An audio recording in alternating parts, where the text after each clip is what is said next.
Salut à tous, aujourd'hui je vais vous parler de la deuxième extension de Champion of Midgard qui est le Valhalla. Dans cette extension, nous allons avoir des dés supplémentaires. Nous allons avoir les guerriers boucliers. Si vous avez vu la série Viking, à un moment vous avez toujours un lieutenant des Vikings. Alors, je ne sais pas si on peut appeler ça un lieutenant, mais toujours quelqu'un à un moment qui va donner un ordre bouclier. Et en général, ça va se passer que le leader du groupe va être protégé par des guerriers qui mettent leur bouclier en avant. Donc là, on le retrouve sur des dés. Donc il y a une double frappe, 3 faces bouclier, 2 faces vierges. Nous avons en rose les berserkers.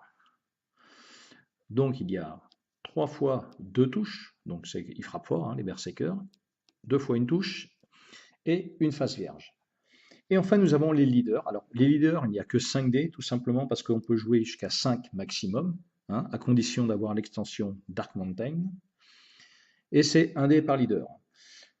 Donc, il y a ce petit symbole de casque. On reviendra dessus un petit peu plus tard. 2 touches, une touche, et la dernière face, c'est une face vierge. Ensuite, dans Valhalla, on raconte l'histoire du guerrier qui a été battu au combat, ou qui s'est perdu, qui est mort. Et donc, il va au Valhalla. Il va être représenté par ces tokens-là. Donc, en fait, tout ça, ce sont des guerriers. Ça, c'est celui qui a la lance dans le jeu de base, la hache, l'épée. L'archer, si vous avez l'extension Mountain, The Dark Mountain, les guerriers boucliers et les berserkers. On reviendra sur l'utilisation de ces tokens un petit peu plus tard. Donc avec le personnage, nous ajoutons la fonction leader. La fonction leader est liée toujours à un personnage, c'est noté, là c'est Yorun, donc vous prendrez la fonction leader de Yorun.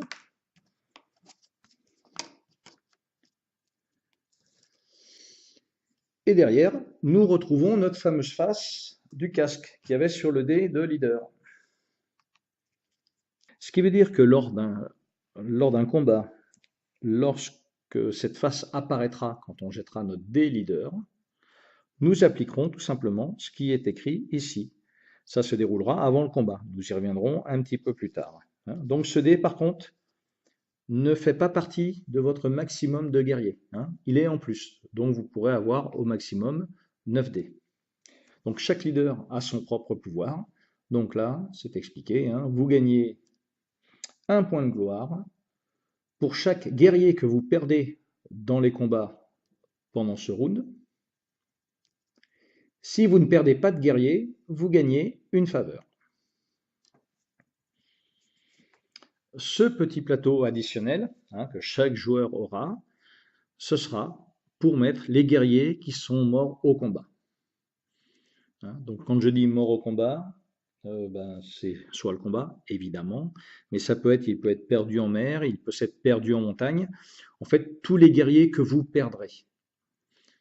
Seule exception, si à un moment vous avez 8 guerriers et que sur une action vous en récupérez un 9e, vous en mettrez un dans la réserve, il n'y a pas le choix parce que vous êtes limité à 8 guerriers.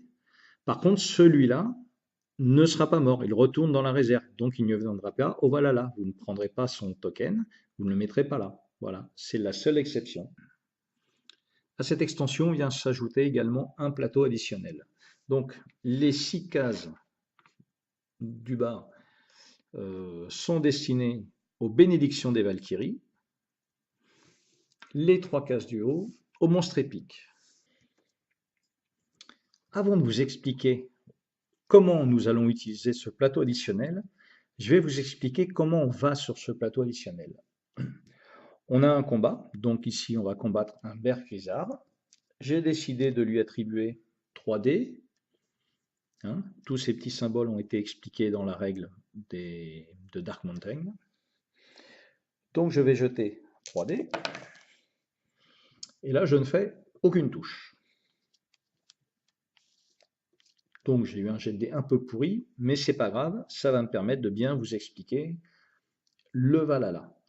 Donc lui m'inflige 3 dégâts. Je n'ai aucun bouclier, je prends 3 dégâts. Mes 3 guerriers là vont au Valhalla. Ça va être symbolisé de cette manière.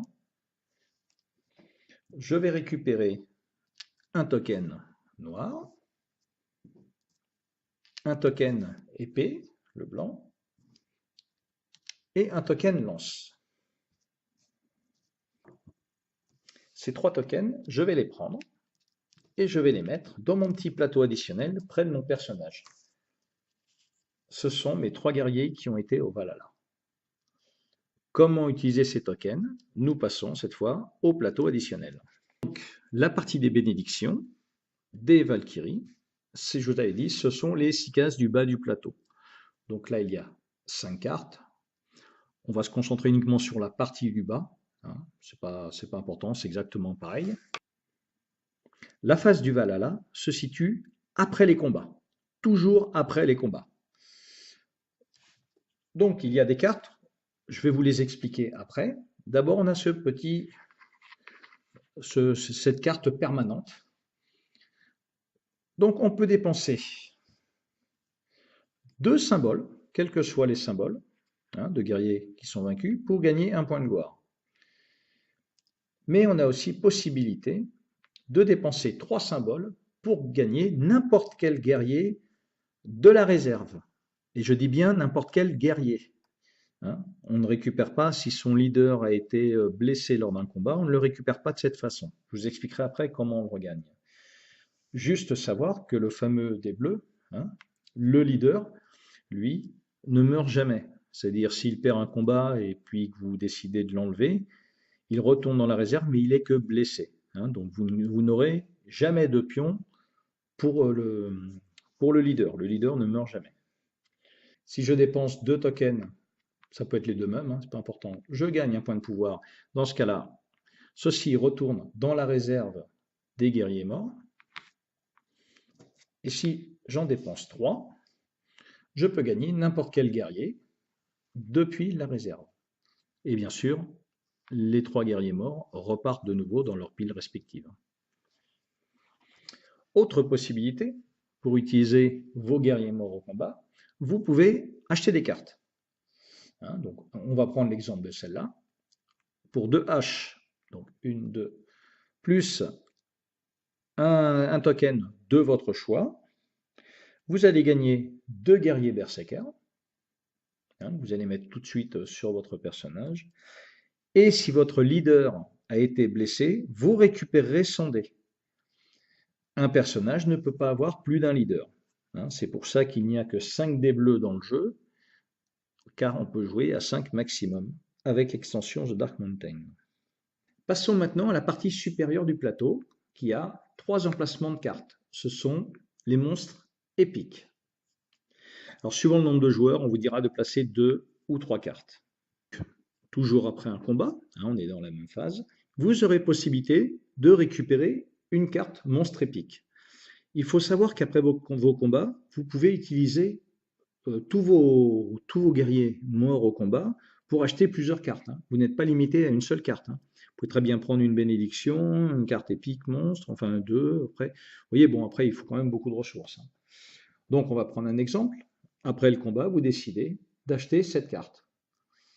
Donc, il vous faudra 2 guerriers morts avec les lances, 2 guerriers au choix, qui peuvent être différents, c'est pas un souci, un guerrier bouclier et un berserker.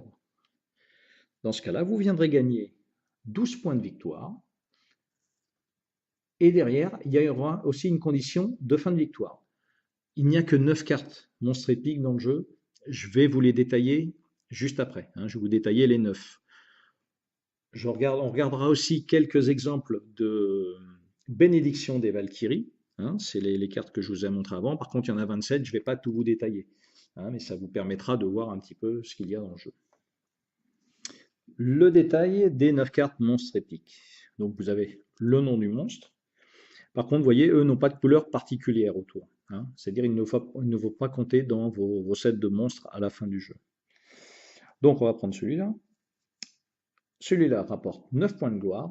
À la fin du jeu, vos cartes destinées que vous réussirez, ces scores seront doublés. Si par exemple vous aviez 4 points de victoire parce que vous avez le plus de monstres rouges, bah, à la fin de la partie, vous aurez 8 points. Donc dès que vous scorez, ce sera doublé. Ça, ce sera valable pour toutes vos cartes destinées. Celui-ci, il rapporte 10 points de victoire. À la fin du jeu, il va vous rapporter 3 points de victoire par le nombre de Bergrisards que vous aurez combattus. Donc en fait, ces cartes vont vous donner un petit peu une stratégie, hein, une fois que vous les avez. Ce serait dommage de ne pas en profiter. Surtout que ça peut vite chiffrer.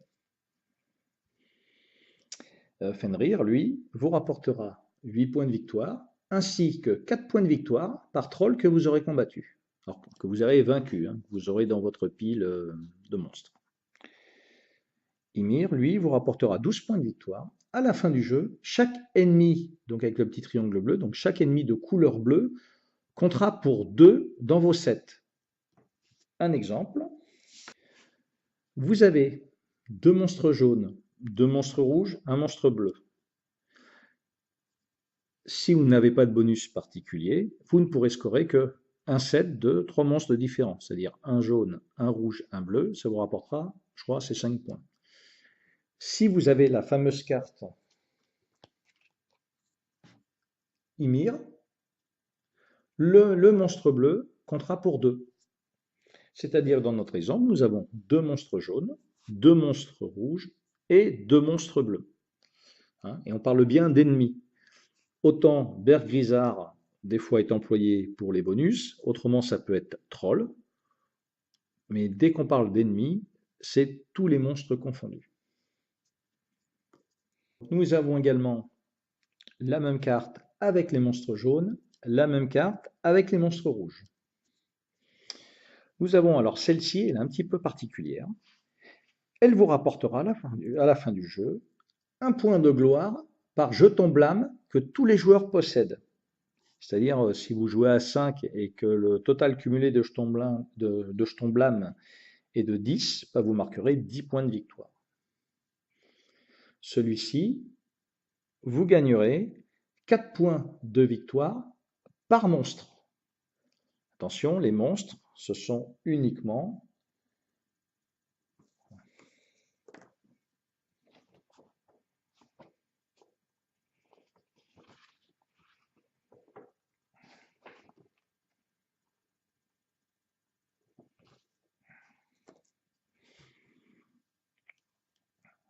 donc cette carte, la peste, vous rapportera 10 points de victoire et à la fin du jeu, elle vous rapportera un point de victoire par jeton blâme, mais de tous les joueurs. Hein, si le score cumulé de jetons blâme des 4 joueurs est de 12, bah vous marquerez 12 points de victoire.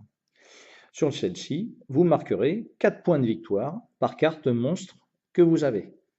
Hein, donc les monstres sont ceux que vous allez combattre par-delà les mers. Et la dernière carte, elle vous rapportera 7 points de gloire, mais également à la fin du jeu, 3 points de gloire par Drogre que vous aurez combattu. Alors maintenant, je vais vous donner un exemple de ce qu'on trouve comme carte bénédiction des Valkyries.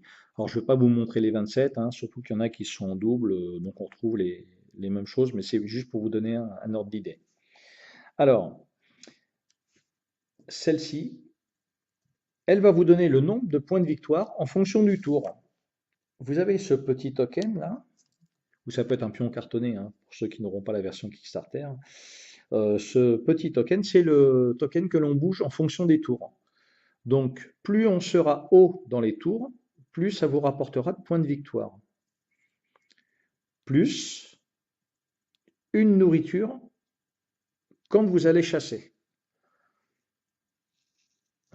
C'est-à-dire que celle-là, elle fonctionnera pendant tout le jeu. Tout simplement parce qu'à chaque fois que vous ferez la chasse, vous gagnerez une nourriture supplémentaire. Par contre, les points de victoire, bien sûr, vous ne les gagnez qu'une fois. Sur cette carte-là, vous récupérez votre leader s'il était blessé. S'il n'est pas blessé, bah, vous ne le récupérez pas, parce que vous l'avez déjà. Et vous gagnez 2 dés guerrier bouclier. Sur celle-là, vous récupérez votre leader et vous gagnez tout de suite 3 ressources. Hein, donc toujours à choisir parmi l'or, le bois ou la nourriture. C'est un one-shot. Là, vous récupérez votre leader et vous gagnez 2 dés berserker. Celle-ci, vous récupérez votre leader et vous gagnez soit une faveur, soit vous défaussez un blâme, et vous pouvez de nouveau faire cette action, soit récupérer une faveur, soit défausser un blâme. Celle-là, toujours pareil, elle sera liée au tour, le nombre de points de gloire sera lié au nombre de tours dans lequel vous êtes. Tour 1, c'est 1 point, tour 8, c'est 8 points. Et en plus, cette carte, à chaque fois que vous combattrez un troll, quand vous ferez un bouclier, si vous avez bien sûr des guerriers boucliers, ça bloquera tous les dommages. C'est-à-dire si le troll vous inflige 3 dégâts et que vous, avec votre guerrier bouclier, vous avez fait un bouclier, il bloque tous les dégâts. Cette extension vient également avec une carte supplémentaire au niveau du market stall militaire. Alors je vous la montre parce qu'elle est un petit peu particulière. Vous avez vu, quand vous serez dans le Valhalla pour dépenser en fait, en gros, vos tokens de guerriers morts, hein, quelque part une récompense des dieux, vous pourrez gagner des berserkers ou des guerriers boucliers. Il y a une autre façon de les gagner, c'est avec celle-là. Sur le market stall, si elle est en jeu, vous pourrez dépenser une ressource, donc soit une pièce d'or, soit un bois, soit une nourriture, pour échanger 2 de vos guerriers contre 2 autres. Et dans ce cas-là, vous pouvez très bien échanger une épée et une lance contre 2 guerriers boucliers. Voilà. Les leaders ne rentrent toujours pas dans ce domaine. Hein. Si votre leader est blessé, avec cette action, vous ne le récupérez pas. Hein. Vous n'avez pas le droit de l'échanger. Hein. Le leader est vraiment particulier. L'extension Valhalla rajoute également des monstres par-delà les mers. Elle rajoute des cartes runes, des cartes destinées. Voilà. Bon, après, qui sont liées à l'extension. Donc, une petite chose encore, les cartes de l'extension Valhalla ont ce petit symbole. Alors, c'est vrai que c'est pas très très évident, peut-être qu'en blanc ça aurait été mieux. Voilà, il y a ce petit symbole. Il faut savoir aussi que sur cette extension, on peut retrouver ce symbole-là ainsi que The Dark Mountain. C'est-à-dire que si vous possédez l'extension Valhalla mais pas The Dark Mountain, vous ne pourrez pas jouer la carte qui a le petit symbole de la montagne. Tout simplement parce que cette carte, ce sera pour gagner des archers. Si vous n'avez pas The Dark Mountain, vous n'avez pas les archers, donc vous ne pouvez pas les gagner. Alors la bonne nouvelle pour cette extension, c'est que Don't Panic Game va également la traduire, donc elle va sortir en français, mais elle est prévue après The Dark Mountain. Pour moi, si vous aviez le choix, si vous vouliez choisir entre les 2 extensions, personnellement, je préfère Valhalla, puisque là, on voit tout le cycle du guerrier, viking. Hein, c'est-à-dire du combat, armer les dracars, partir à l'aventure et mourir au combat, et la phase de Valhalla. Après, si vous aimez le jeu, les 2 extensions sont super. C'est terminé pour cette présentation. Si vous avez des questions, n'hésitez pas, hein, je me ferai un plaisir d'y répondre. Et sur ce, mourrez bien.